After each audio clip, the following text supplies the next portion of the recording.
Ini kalau tadi keutamaan ilmu, ada beberapa juga Mbak Hasim ngomong keutamaan ulama. Yang jelas dunia ini masih tertib, masih berputar dalam hukumnya atas jasa para ulama. Yo alim itu kan ilmunya tidak cuma ilmu agama. Ada alim di bidang fisika, di bidang matematika, di bidang biologi. Mereka ini kan yang penyangga tertibnya dunia, orang-orang yang berilmu. Nah, katanya Nabi, dunia ini akan hancur karena lenyapnya ulama. Semakin berkurang ilmuwan, dunia ini akan semakin ruwet. Ilmuwannya berkurang, politikusnya tambah, bisnismennya tambah. Oh, itu alamat sudah dunia semakin lama semakin kacau. Karena ilmuwan tidak terlalu menjanjikan. Uangnya kecil, terus orang berlomba-lomba. Yang ilmuwan nanti masuk dunia politik atau masuk dunia bisnis. Akhirnya kita banyak kehilangan ulama, dalam tanda petik. Ulama dalam berbagai bidang. Akhirnya apa? Dunia hancur. Kenapa? Karena pada akhirnya urusan-urusan dunia diserahkan pada orang yang tidak ngerti ilmunya. Itu maksudnya hadis itu. Ketika urusan sudah diserahkan pada orang yang tidak ngerti ilmunya, hasilnya yang mesti rusak. Kenapa kok nggak diserahkan pada yang ngerti ilmunya? Yang ngerti ilmunya sudah pergi, entah pergi ke bidang yang lain yang lebih profit, yang lebih banyak hasilnya, atau meninggal. Jadi ulama itu pentingnya adalah dialah yang menyelenggarakan tanggung jawab kekhalifahan di muka bumi.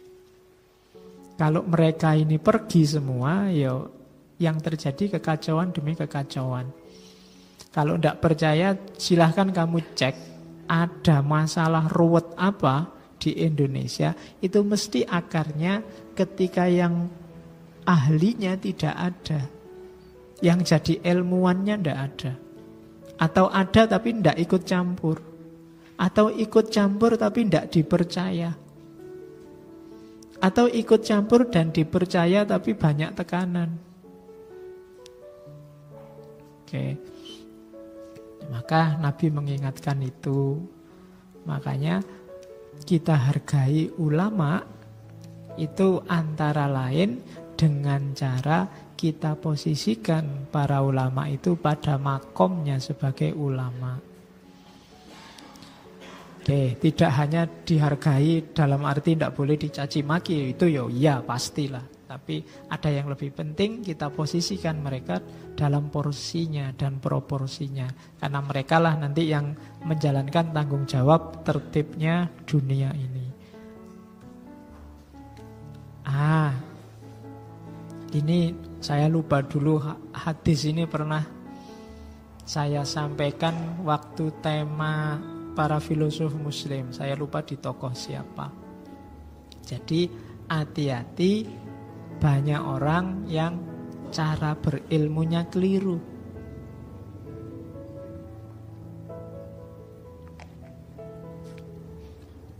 Itu peringatannya Nabi.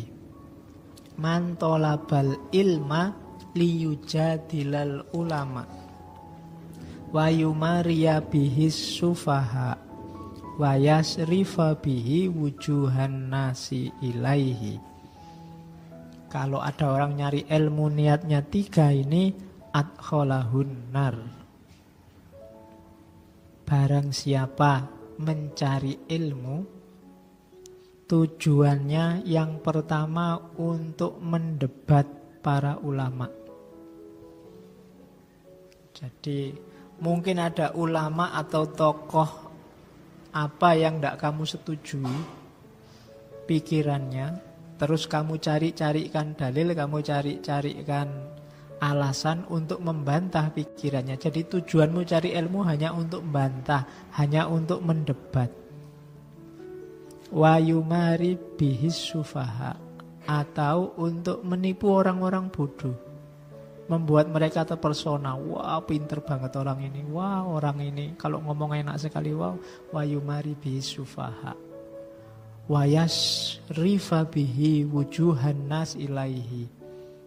Yasrifa bihi wujuhan nas itu dan berpaling padanya wajah-wajah orang lain. Maksudnya apa? Popularitas. Ingin terkenal. Jadi nyari ilmu tujuannya untuk menang debat, tujuannya untuk menipu orang lain, menipu orang yang tidak ngerti, biar mereka gampang diatur, gampang diarahkan, atau hanya ini nyari popularitas, hasil akhirnya neraka. Adkholahun nar. Maka hati-hati tadi dengan niat.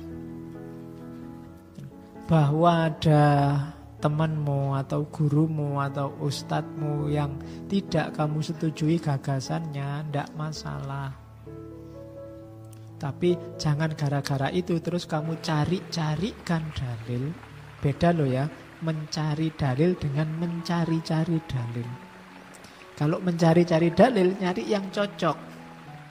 Yang tidak cocok dibuang. Tapi kalau mencari dalil, sifatnya lebih objektif. Cari-cari alasan dengan mencari alasan dengan beda.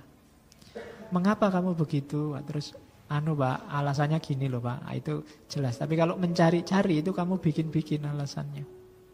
Nah, liyujadila bihil ulama itu untuk kamu pengen debat, pengen nyari-nyari biar ulama kelihatan bodohnya. Nanti tak tunjukkan dalilnya. Oh, orang ini bodoh sekali, baru ngerti segitu aja berani-beraninya ngomong. Saya tak carikan. Kalau niatnya itu, atau niatnya biar anak yang tidak ngerti itu terpesona semua. Biar teman-temanmu wow semua. Wow, pinter banget. Aku tidak ada apa-apanya dibanding dia. Wa yasrifa bihis, wa yumari bihis sufaha. Orang-orang bodoh terpesona, tertipu, dan terus kamu dapat popularitas. Mungkin kamu diundang ceramah kemana-mana, masuk TV, atau disuruh khotbah Jumat di mana-mana. Sekali Jumat bisa 2-3 kali khotbah. Nah itu berarti ya tujuannya hanya popularitas, maka adkholahun nar. Dulu kita pernah ngaji orang sofis, kelompok sofisme. Boleh dibuka lagi sesi sofisme. 3 ciri ini jadi karakternya orang sofis. Berdebat, pamer, dapat popularitas, terus dia mengambil keuntungan dari ilmunya. Jadi jangan sampai ini terjadi. Man talabal ilma liyujadila bihil ulama wa yumari bihi sufaha wa yasrifa bihi wujuhan nas ilaihi adkholahun nar. Nabi mewanti-wanti jangan sampai nyari ilmu kita itu. Baru masuk sekarang akhlaknya muta'alim. Nanti yang alim ada di belakang. Oke, sebelum mencari ilmu seorang muta'alim, yang pertama tazkiyatun nafas. Ayo hati kita dibersihkan. Jangan niat macam-macam lah, apalagi yang sifatnya duniawi, apalagi duniawi yang jelek. Jangan ada unsur menipu, kotor, dendam. Nyari ilmu karena dendam kan bisa. Kurang ajar kok temanku IP-nya bagus, besok tak ulang, tak balap IP-nya. Nah, itu nanti nyari ilmu karena dendam. Atau hasud, iri. Alah, baru ngerti gitu aja pamer. Aku juga bisa kalau cuma ngomong kayak gitu, itu hasud namanya. Tidak suka kalau temannya pinter dan seneng kalau temannya lebih bodoh dari dia. Itu namanya hasud. Kemudian jangan sampai untuk niat hal-hal yang tidak baik atau budi pekerti yang tidak baik, yang jelek, pokoknya kita bersihkan semua. Terus kita masuk ke dunia ilmu. Jadi seperti saya bilang di depan, karakternya tidak dicari di tengah saat cari ilmu, tapi sebelumnya. Karakter kita harus jernih. Setelah itu baru bismillah cari ilmu lillahi ta'ala. Kalau sudah dapat, saya niat akan saya amalkan. Biar syariat Islam hidup, biar hati batin terang, dekat sama Allah. Terus niatnya itu saja cukup. Sisanya biar Allah yang ngatur. Jangan tertipu oleh cita-cita duniawi. Apapun itu, nanti menjebakmu sendiri. Kalau bahasa pesantrennya membuat ilmu tidak barokah. Ilmu tidak barokah itu ilmunya malah jadi sumber masalah. Hari ini kan banyak pengetahuan yang jadi sumber masalah. Jadi sumber debat, gegeran, terus jadi sumber perpecahan, jadi sumber gontok-gontokan. Nah, itu ilmunya jadi sumber masalah, tidak barokah.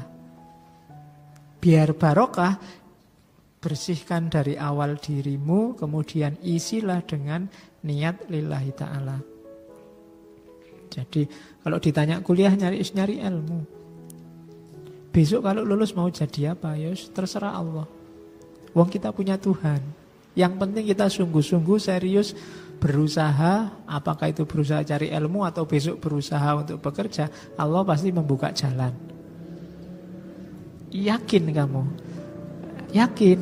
Nah itu kalau yakin mantap ya. Kadang-kadang kan kamu ragu sendiri. Kalau kamu ragu ya hasilnya ya setengah. Saya sering bilang Allah itu akan masuk dalam dirimu sejauh kamu beri berapa luas Allah ruang dalam dirimu. Jadi Allah kamu kasih dalam hidupmu berapa persen, ya sejauh itu Allah masuk. Kalau kamu yakinnya cuma 50%, ya Allah datangnya cuma 50%. Kalau kamu beri Allah jatah 99% untuk hidupmu, ya Allah datangnya 99%. Kalau kamu tidak terlalu yakin, ya Allah juga enggak terlalu bantu. Jadi Allah inda dzanni abdi, makanya semakin mantap kepasrahanmu, semakin dalam Allah masuk. Biasanya semakin orang wawasannya luas itu tipuannya di situ. Semakin pertimbanganmu banyak kan semakin banyak hal lepas. Termasuk hubungannya sama keimanan tadi. Kamu terus mikirnya ya rasional aja lah Pak. Kita ini kan manusia. Kalau kuliah saya nilainya jelek, kemudian wajahku ya jelek, kemudian IP ku ya jelek, terus besok mau jadi apa? Kita rasional aja lah Pak, manusiawi aja lah Pak, kan ngono. Ya ilmumu sendiri yang menjebakmu jadi begitu. Bagi Allah kan tidak ada yang tidak mungkin. Saya kuliahnya filsafat Pak, besok mau jadi apa? Di lowongan manapun tidak ada, dicari. Ya kan? Dicari seorang filosof itu tidak ada. Ya kan? Saya ngertinya belajarnya ilmu tasawuf Pak. Buka koran tidak ada dicari seorang sufi ngono ra ono. Ya, nah kerjanya apa Pak saya itu? Ya sampai segitu nanti Allah intervensi dalam hidup. Maka yakinlah, tidak usah khawatir. Jokowi pengusaha mebel iso dadi presiden. Ya kan? Soeharto prajurit pangkatnya apa jadi presiden. Soekarno orator pejuang jadi presiden. Megawati, Ibu Megawati ya iso dadi presiden.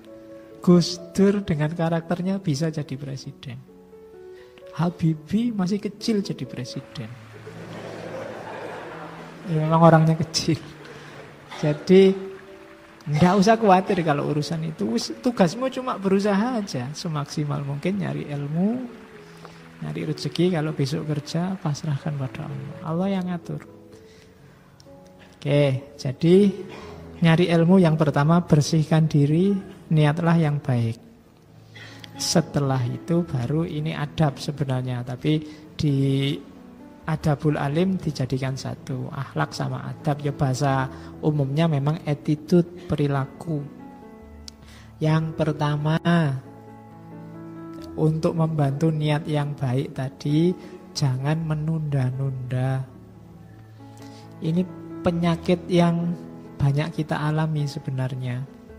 Tidak segera dikasih tugas oleh dosennya, nanti di pertemuan ke-13, ya nggarapnya malam sebelum pertemuan ke-13. Akhirnya ke susu-susu. Begitu waktunya presentasi, oh tadi malam lampunya mati ya Pak. Alasannya gitu. Terus belum di print Pak, printer saya kok yang ngadat. Kalau pas ngeprint makalah mesti ngadat Pak. Kalau yang lain enggak. Jadi enggak, kenapa kok enggak kemarin-kemarin? Kita menunda-nunda. Ada tugas nulis ya ditunda-tunda. Kalau kepepet baru senyampe-nyampenya. Segeralah. Karena petunjuk Al-Quran fa'idha faragta fansab. Kalau kerjaanmu yang ini selesai, kamu bisa ganti yang lain segera. Dan nanti kamu akan produktif, karyamu banyak. Kalau kerjaan satu itu nggak selesai-selesai, ya sudah. Mau nulis, semangat Pak nulis, begitu pegang laptop, terus sebentar Pak buka Facebook dulu. Ya kan? Terus baca postingannya orang, ikut ngomentari, terus buka yang lain. Loh kok ada yang bagus postingannya? Akhirnya nggak situ nulis. Karena begitu. Mau baca juga begitu. Begitu lihat HP kok WA banyak yang ribut apa ini, terus nggak jadi. Jadi jangan ditunda belajarmu, urusan ilmu. Segerakan, dahulukan. Kalau sudah selesai, pingin Facebookan sebentar, main WA sebentar, monggo. Tapi tugasmu selesai, kamu bisa ganti ke tugas yang lain. Jadi nasihatnya Mbak Asim, yuk bersegera. Terus qanaah. Itu gandengannya niat lillahi ta'ala tadi, itu qanaah. Qanaah itu tidak banyak keinginan dan angan-angan. Mikirnya gak usah aneh-aneh, membayangkan yang macam-macam, pokoknya sinau aja. Terima aja apapun hasilnya dalam hidupmu tentang apapun. Karena biasanya kalau kamu nggak qanaah, sangat banyak hal yang bisa kamu jadikan alasan untuk tidak serius cari ilmu. Pak, ya enak temanku itu duitnya banyak Pak, bisa beli buku terus, saya nggak bisa. Alasan. Pak, ya enak dia Pak, karena kos-kosannya enak, nggak terganggu, belajarnya tenang. Saya ini kos-kosan cae kaya setan kabeh. Misalnya. Ya kan kamu sering gitu tuh mengeluh, semua jadi alasan karena kamu tidak qanaah. Jadi segera dikerjakan dan qanaahlah terhadap situasimu. Tidak usah, kenapa kamu jadi mengeluh? Karena kamu ingin banyak hal yang tidak kamu miliki. Nanti kalau kamu memiliki yang kamu inginkan yang lain dan tidak ada habisnya. Kalau kayak dia enak Pak, laptopnya edisi terbaru, mau download, mau apa-apa cepet. Saya ini laptopnya masih laptop lama Pak, sering hang, masih harus dipukul-pukul, masih harus digoyang-goyang. Nah, ya selalu mengeluh. Oke, jadi yang kedua qanaah, terima situasi sekelilingmu, atasi itu. Tidak usah terlalu banyak berangan-angan. Karena terlalu banyak berangan-angan, keinginan macam-macam biasanya terus tidak jalan. Yang ketiga, adab akhlaknya pencari ilmu selanjutnya membagi waktu, memanfaatkan waktu. Ini juga yang kita hari ini sangat banyak ketipu oleh waktu.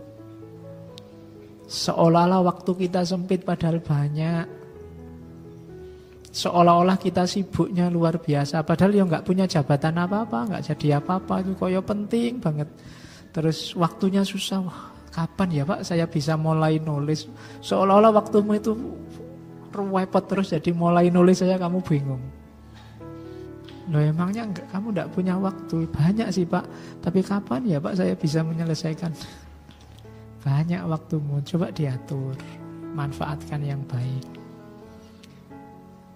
Karena kan ada pepatah kan, al-waktu kasaif. Kalau bukan kamu yang motong waktu, kamu yang dipotong oleh waktu. Terus mempersedikit makan minum. Mempersedikit itu bukan berarti terus kamu tidak makan puasa, tidak. Maksudnya fokusmu jangan pada makan dan minum. Makan dan minum secukupnya. Makan dan minum itu alat untuk mendukung, jangan jadikan tujuan. Kalau kamu makan dan minum aja dipikir, ya waktumu habis untuk hal-hal tidak penting. Habis sarapan sudah mikir nanti siang makan apa ya, di mana ya, ya sudah. Apalagi yang masak sendiri itu mikirnya sudah jam per jam itu mikir masak apa. Makan apa, di warung mana. Nanti habis makan siang, wah ini siang ini makan ini enaknya malamnya di mana ya. Nanti kalau ke sana, enggak. Makan itu enggak usah dipikir panjang-panjang, waktunya makan baru mikir. Oke. Jadi enggak usah membayangkan yang aneh-aneh, ya punyanya berapa ya itu. Kalau bisanya angkringan, ya angkringan, enggak usah berangan-angan, wah ini enak kalau makannya di sana, enggak usah. Pokoknya makan jangan jadi pikiran. Makan dan minum gak usah jadi beban. Terus makanya istilahnya mempersedikit kuantitas maupun kualitas. Biar kamu tidak sibuk di situ. Terus wirai. Wirai itu jelas. Menjaga diri. Dari tadi yang tidak jelas, yang subhat. Yang bisa merusak diri kita. Kamu sendiri bisa ngerti. Mana yang merusak, mana yang tidak. Apalagi hari ini segala hal yang kamu pegang itu punya dua potensi. Merusak atau mendukung potensimu. Kamu yang memainkan HP-mu, laptopmu, bahkan temanmu, dosenmu, kampusmu. Itu bisa memainkan dua peran. Tinggal kamu milih peran yang mana. Temanmu dia bisa mendukungmu, bisa merusakmu. HP bisa mendukungmu, bisa merusakmu. Maka terapkan model wirai. Jaga diri. Seorang sufi bilang caramu untuk bisa wirai adalah malulah pada Allah. Orang yang punya malu terhadap Allah itu biasanya hidupnya lebih terjaga. Kita biasanya malunya hanya pada manusia. Sama Allah kita sering tidak malu. Kita tahu Allah ngerti apapun yang kita lakukan, tapi kan kita tidak pernah malu. Kalau pas dosa, loh Allah ngerti loh kalau kamu gitu. Tenang aja, Allah kan gak cerewet. Kita lebih santai kalau Allah yang tahu. Kalau kamu bisa punya rasa malu pada Allah, malu dilihat Allah, hidupmu akan luar biasa.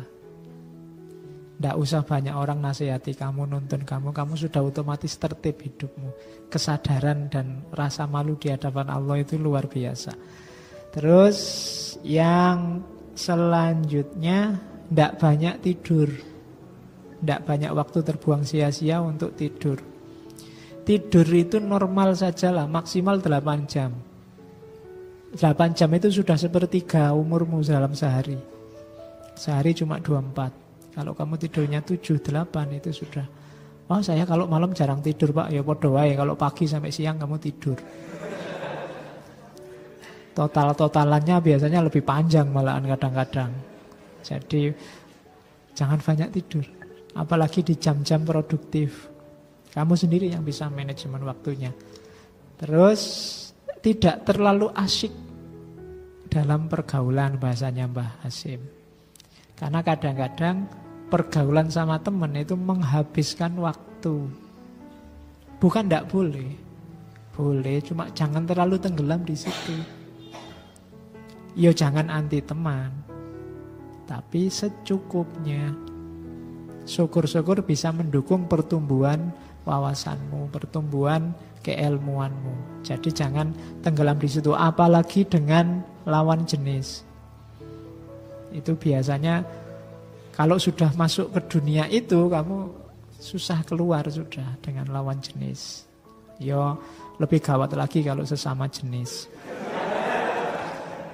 Cuma ya normalnya kan lawan jenis. Jadi kalau ada yang masuk kategori sesama jenis itu lebih bahaya lagi.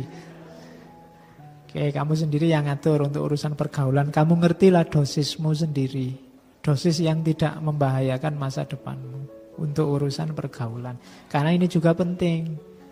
Untuk kematangan ilmumu kamu butuh orang lain kadang-kadang. Maka manfaatkan pergaulan untuk membantu itu.